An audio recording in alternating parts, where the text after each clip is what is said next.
એક ગ્રહસ્થના ઘર એક સંત પધારેલા. ગૃહસ્થે બહુ પ્રેમથી સંતની સેવા કરી. વિદાય સમય થયો ત્યારે એણે કહ્યું, મહારાજ કંઈક આપતા જાઓ. સંતે કહ્યું, અમે તો સાધુ છીએ, એને શું આપીએ?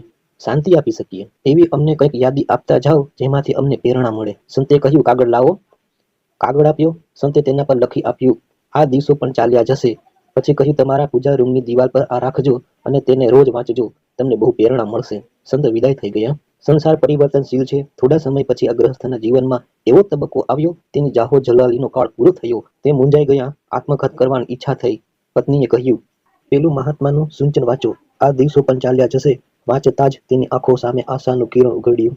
સુખ સંપત્તિના દિવસો કાયમ રહેતા નથી, એ જ રીતે દુઃખ અને પ્રતિકૂળના દિવસો પણ કાયમ રહેતા નથી. માટે હે માનવ, સમૃદ્ધિની પળોમાં અહંકાર ન કરવો, અને જ્યારે શોક આવે, નુકસાની થાય, તકલીફનો ક્ષણો આવે, ત્યારે દુઃખી થઈને જીવન પ્રત્યે રસ ખોઈ ન બેસવો.